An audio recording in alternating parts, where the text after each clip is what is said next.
para todos y mucho más, ¿no? De hecho, nos permite tener la maravillosa oportunidad de estar compartiendo con tantas personas. Imagínense, en este momento estoy súper honrada, ya que yo me encuentro en Cuenca y ustedes están en Chile y podemos estar aquí conversando como que estamos pues frente a frente prácticamente. Realmente es una maravilla nosotros poder darnos cuenta de cómo hemos avanzado y estar justamente en este momento pues tan en contacto unos con otros, tan cerca, y ya ahorita también las distancias son relativas. Y así, ciertamente, como colocaron en el chat, Cuenca está hoy de aniversario, hoy es un día feriado, así que nosotros estamos en casita, muchos están saliendo a las fiestas, pero yo estoy aquí haciendo una super fiesta con todos ustedes porque me encanta compartir con gente con una visión tan amplia, con una visión tan importante y sobre todo con un tema que estoy segura les interesa y nos interesa a todos, que es la telemedicina bajo la visión paciente céntrica. Y esto es un punto que realmente quiero traer a colación porque miremos por un momento esta imagen y démonos cuenta cuál es el orden. Y este orden no está hecho simplemente porque se cayeron los planetas allí al lado del Sol, unos al lado del otro. No. Esto está hecho gracias a que hay explicaciones para que esto suceda así. Es necesario que esto sea así. Es necesario que el centro sea una masa llena de energía, que sea una masa con mucha temperatura y en la medida que está alrededor de ella orbitando simplemente estos planetas que van a ir dándole conformación a un sistema solar. Este mismo concepto de sistema solar es lo que nosotros hacemos dentro de un sistema de salud. Un sistema de salud. Y vean la palabra. Es un sistema. Cuando nosotros estamos en un sistema, pero en un sistema que pierde el orden básico, probablemente también va a perder gran parte de sus propiedades y de sus habilidades. ¿Qué está pasando con todos estos aspectos? Que si no preservamos el orden, evidentemente no va a tener sentido gran parte de lo que hacemos. Y esto también se aplica a la telemedicina. Pero un poco quiero compartirles con ustedes un concepto que yo estoy segura que ustedes manejan, pero vamos a revisar a detalle porque hay algunos aspectos que también han cambiado. Y el concepto inicial de telemedicina dado por la Organización Mundial de la Salud es la prestación de servicios de atención de salud donde la distancia es un factor crítico y es dado por todos los profesionales de salud que utilizan tecnologías de la información y de la comunicación para el intercambio de información válida para el diagnóstico, muy importante, tratamiento, prevención de enfermedades y lesiones, investigación y la evaluación y para la formación continuada de los profesionales de la salud. Todo en aras de avanzar en la salud del individuo y sus comunidades. Este concepto, que es bastante extenso, también nos da claras señales de que necesitamos trabajar de manera paciente céntrica. El mismo concepto lo expresa. Tenemos que ir todos en aras de avanzar en la salud de los individuos y las comunidades. ¿Qué ha cambiado en este concepto? Que ya la distancia no es un factor crítico. Actualmente podemos tener personas que están al lado nuestro, al lado físicamente del centro de salud o del centro de trabajo donde nosotros nos encontremos y necesitamos usar telemedicina porque la pandemia nos enseñó que las distancias son relativas. Entonces, estos aspectos también debemos considerarlos dentro de todo este concepto cambiante y dinámico que incluye la telemedicina actualmente. Esto simplemente ha traído cambios, ha traído ruptura de paradigma y buscar planes diversos para nosotros seguir en nuestro propósito, que es darle apoyo, asistencia y atención a las personas en el momento que los necesitan, dónde los necesitan y cuándo lo necesitan. Es increíble, pero cierto, cuando miramos estadísticas donde dicen que de cada 10 pacientes que necesitan estar en contacto con el profesional de salud que los atiende, solamente uno puede acceder a él en el momento oportuno. Quiere decir que tenemos una barrera importante de acceso entre profesionales de salud y usuarios que debemos empezar a vencer. Y una de estas vías en las cuales nosotros podemos empezar a vencer esto es gracias a la telemedicina. Y cuando nosotros hablamos de telemedicina, pareciera que en nuestra cabeza solo entra el concepto el paciente con el médico o el paciente con el profesional de salud. Es decir, una relación muy específica. Pero cuando nosotros revisamos los conceptos, nos damos cuenta que esto va mucho más allá, que esto también incluye las vías de médico con médico y paciente, o médicos equipo de salud pacientes, o médicos con un equipo de salud sin el paciente presente. Es decir, hay diferentes maneras de nosotros estar dándole apoyo, soporte y asistencia al paciente que no necesariamente es con el paciente al frente o médico-paciente, que es la primera opción que miran en el cuadro. Y esto resulta muy interesante, pero como todo que pues tenemos en la vida y que implementamos en la vida, tiene oportunidades, pero también tiene obstáculos o barreras. Y no son nada nuevas. Las barreras y los obstáculos siguen allí y han formado parte de todo el desarrollo. Y cuando nosotros vemos el campo de las barreras o los obstáculos más importantes, justamente están en los ambientes humanos. Aunque hay obstáculos tecnológicos, organizacionales e incluso económicos, es el ámbito humano el que tiene mayor cantidad de aspectos a considerar. En el ámbito humano de la telemedicina, el factor de resistencia al cambio es un aspecto sumamente importante. Debemos considerar también como un factor a trabajar la falta del vínculo emocional y de la pertenencia con el proyecto.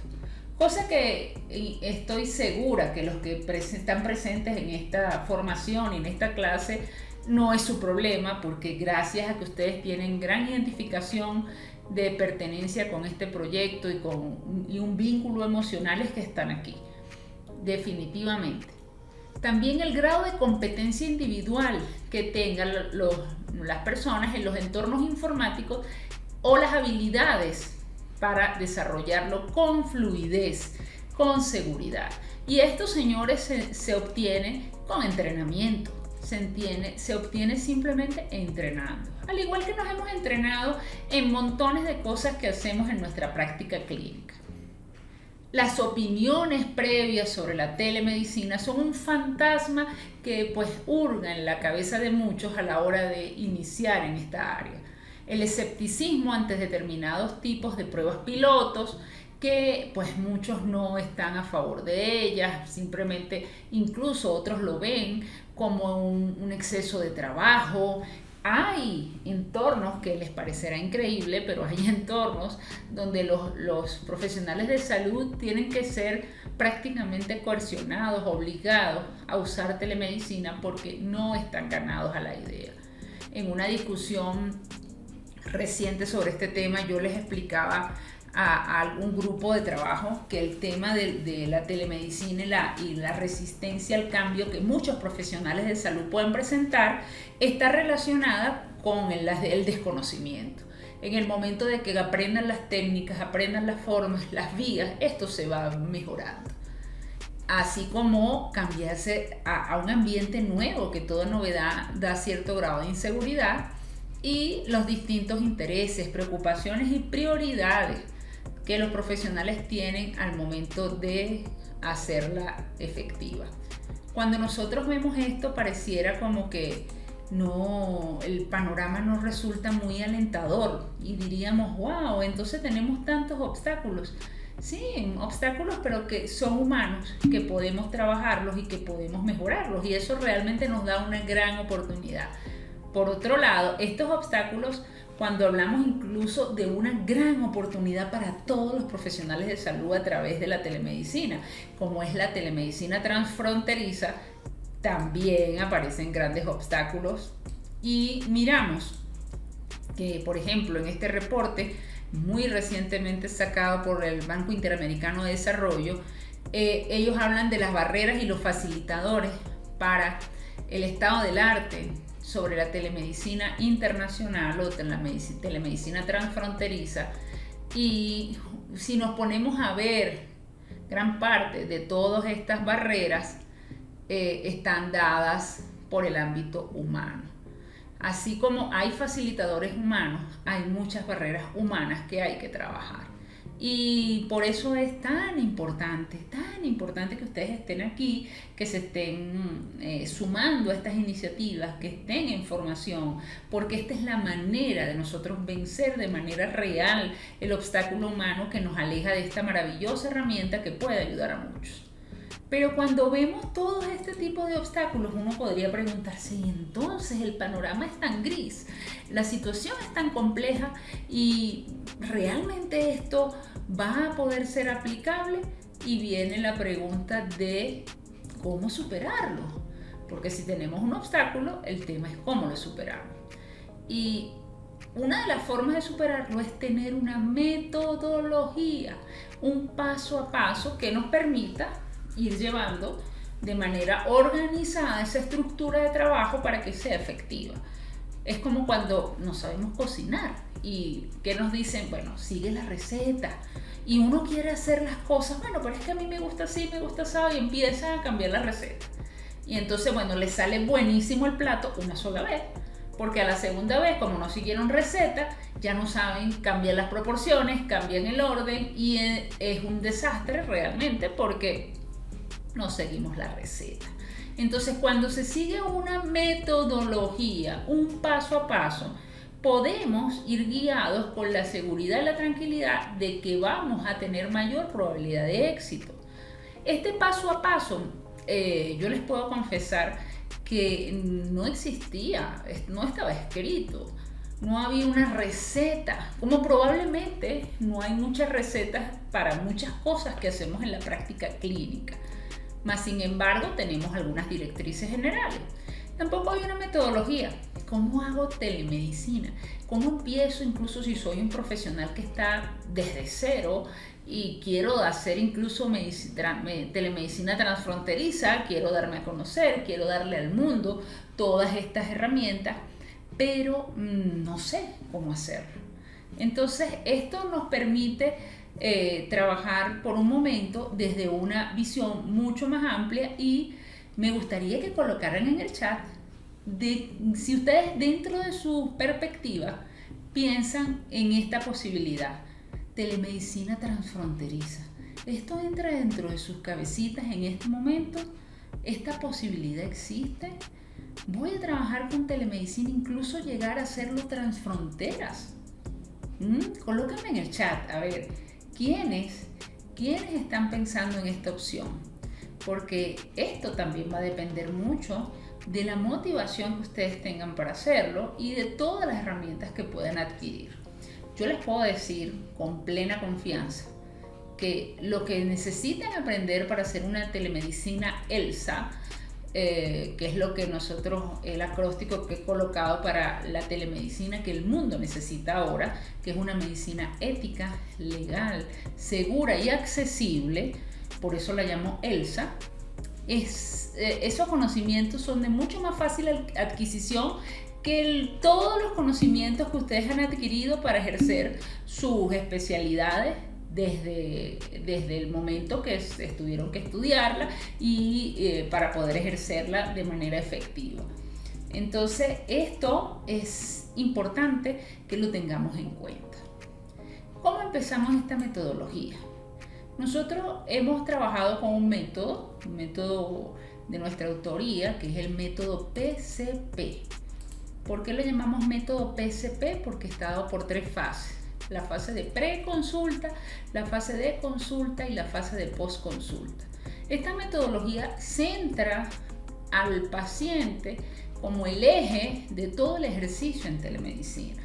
Es el paciente el que está siendo evaluado, mimado y atendido desde el primer momento, incluso antes de que lo haya elegido a usted. En la fase de preconsulta tenemos ese paciente que busca la solución a su problema y entran ustedes como una posibilidad dentro de su radar para resolverlo. En la fase de la consulta como tal, incluye los pasos, es decir, ese orden que hay que tener para optimizar el encuentro, pero sobre todo los resultados. Y en la fase 3 que llamamos postconsulta, que muchas veces es poco valorada y que es una de las fases más importantes, es donde damos apoyo y servicio al paciente luego que ha cerrado la pantalla y se ha establecido una relación. Y esto es fundamental. Trabajar en establecer una relación con el paciente, una confianza, comunicación fluida, que nos permita saber realmente sus necesidades y entender sus realidades bajo los contextos diversos que presenta en cada uno de ustedes, de sus casos. Y yo les invito a pensar por un momento cómo están estructurando ustedes su actividad. Y aquí cabe la pregunta, ¿por qué tenemos el teléfono celular que tenemos? ¿Por qué elegimos, por ejemplo, un iPhone o un Samsung o un Huawei o cualquier marca? Generalmente, el eje de la elección es siempre satisfacer la necesidad específica que tiene esa persona, que generalmente no es de la de comunicación, generalmente es mucho más. Y es aquella marca o aquel instrumento o aquel smartphone que le ofrezca la solución de esas características el que va a comprar. Es lo mismo que va a pasar con nuestros pacientes a la hora de elegirnos, con nuestros pacientes a la hora de decidirnos. Por supuesto, llevados de la mano por un proceso de educación permanente. Hablemos un poco entonces de esta primera fase, de lo que llamamos la preconsulta. En la preconsulta, como profesionales de salud y sobre todo los que tienen prácticas profesionales particulares, es importante que sigamos estos 7 pasos para que en ese momento nosotros entremos en el esquema, en la rueda de trabajo de nuestro paciente. Y escuchen esto, nosotros entremos dentro de la rueda de trabajo para resolverle un problema a nuestro paciente. No es que él entre a nuestras listas, es que nosotros entremos en su radar. El cambio de visión es diferente. Es centrado en que nosotros somos los que tenemos que llegar al radar de él. Por eso es que tenemos que aprender a definir y atraer a nuestro paciente ideal. Sabemos que la telemedicina puede resolver hasta el 80% de los motivos de consultas en cada una de las áreas, pero también sabemos las limitaciones. Entonces nosotros necesitamos atraer a esos pacientes que están en ese 75 a 80% de problemas que podemos resolver a través de la telemedicina. Vamos en el paso número 2, mostrarles su dolor y su vía de solución. ¿Cuál es su real problema y cómo podemos ayudarlo a solucionarlo? Muchas veces los pacientes ni siquiera están conscientes de manera plena que tienen un problema. Lo vemos mucho, por ejemplo, en el área metabólica. Los pacientes cargan encima su cantidad de problemas metabólicos y no son conscientes. Nosotros tenemos que ayudarlos a darse cuenta de que tienen un riesgo y dónde está su dolor y dónde podemos estar ayudándolos, ¿no? E identificar nuestro diferenciador. Actualmente, y les quiero comentar algo que realmente suena un poquito duro, y sé que suena duro, pero lo tengo que decir, porque estamos aquí para hablar verdades, no para hablar medias tintas. Actualmente, así como ustedes, hay cientos miles de profesionales. Antiguamente el conocimiento era un diferenciador. Ya no. Así como ustedes y con los mismos currículum hay cientos y miles. Entonces, ¿cuál es el diferenciador? ¿Qué habilidad tienes tú como profesional de salud que no tiene otro y te van a elegir a ti para hacer la solución a ese problema? Este diferenciador va dado de muchos aspectos. Este diferenciador puede ser de habilidades blandas, puede ser incluso de capital de carreras, en las cuales otras áreas que se han estudiado a través del tiempo enriquecen su conocimiento, pero son áreas diversas. Esto siempre lo explico y aunque creas roncha, se los digo. No, actualmente, bajo la visión de la medicina del 2021 y el 2022 y lo que nos viene, ya no es suficiente incluso que se hagan subespecialidades. Es decir, usted puede tener medicina interna, como les voy a poner mi ejemplo. Yo puedo tener medicina interna, puedo después hacer una subespecialidad en endocrinología y metabolismo, después hice un fellow dedicado a tiroides y me he dedicado de manera intensa al área de diabetes. Ajá, pero como esos hay muchos. ¿Qué más hay? Entonces allí donde ese capital de carrera que usted está haciendo de manera paralela e integrándolo a su especialidad es lo que le va a dar la fortaleza para usted ser único y diferenciador. Es por eso tan importante que nosotros nos sentemos a evaluar de manera concienzuda cómo diversificamos. Actualmente, educarse en el área de telemedicina es un gran diferenciador. Es un capital de carrera increíble para todos los profesionales de salud. Y mientras más pronto lo hagan, más pronto se diferencia. Y esto es, bueno, como toda carrera, el que pega primero, pega dos veces. Hay que volverse accesible. Se acabaron los mitos de que yo no estoy para los pacientes, cuidado, le dan el teléfono, que no le digan dónde vivo, que no le digan mi correo electrónico, que nadie me ubique. Eso es cosa del pasado. El que no está accesible pierde espacio. El número 5, mostrar un mapa claro a ese futuro paciente. Luego que ese paciente incluso pudo llegar a usted y pudo tener ese primer contacto, debe saber cuáles son los pasos siguientes. El médico es el que le da la educación al paciente para que se empodere en la herramienta de la telemedicina. Cuando un profesional de salud, sea médico, sea cualquier área, está empoderado, empodera a su paciente. Hay que mostrarle las vías de pago y agendar la cita para ambos. Esto, cuando ya está hecho el agendamiento, podemos entonces trabajar con la fase de la consulta. La fase siguiente, que es la consulta como tal, es ese momento donde sí, ya estamos cara a cara con esa persona.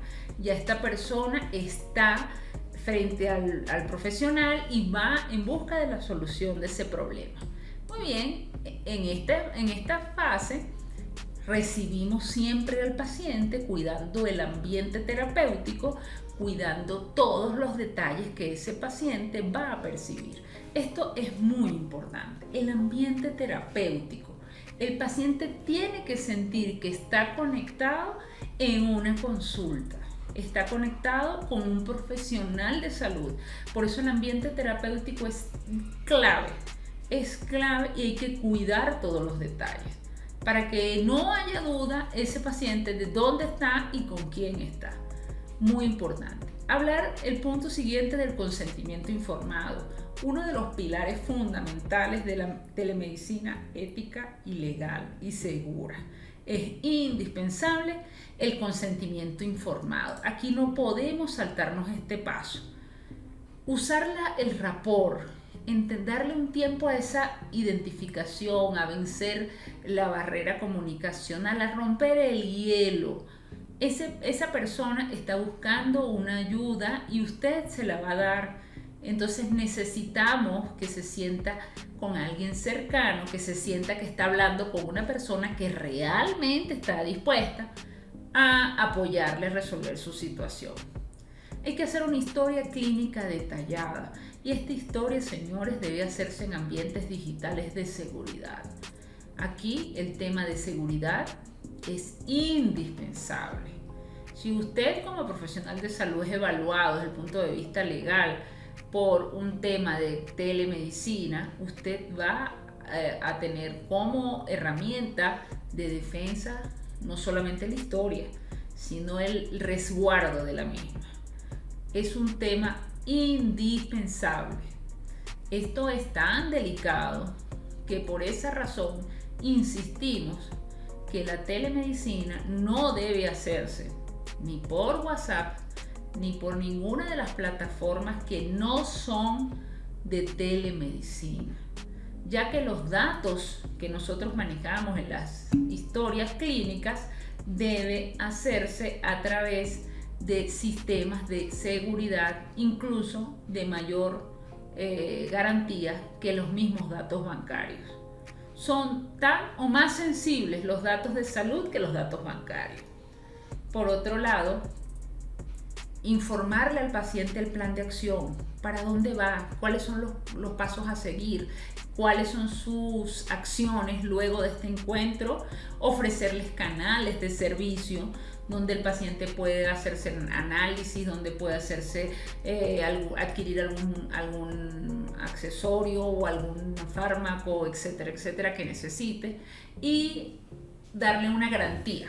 Wow, y aquí cuando hablamos de garantías también hay otro tema, porque yo como profesional de salud no puedo ofrecerle garantía de ningún resultado. Sí, es que nadie le va a ofrecer un resultado.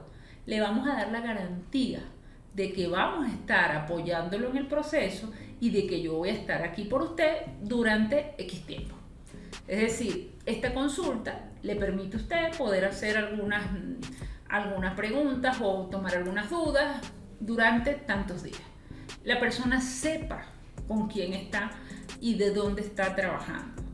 Nosotros como profesionales de salud no tenemos esa educación porque probablemente no hemos visto el hecho de la salud como un tema relacionado como un servicio, como habitualmente se maneja cualquier otro servicio.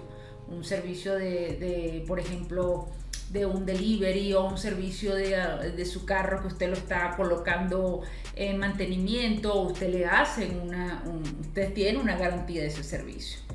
No lo hemos visto la salud así, pero hay muchos países donde incluso son los estatutos y las legislaciones de servicios, de prestaciones de servicio en diversas áreas, los que rigen los servicios de telemedicina.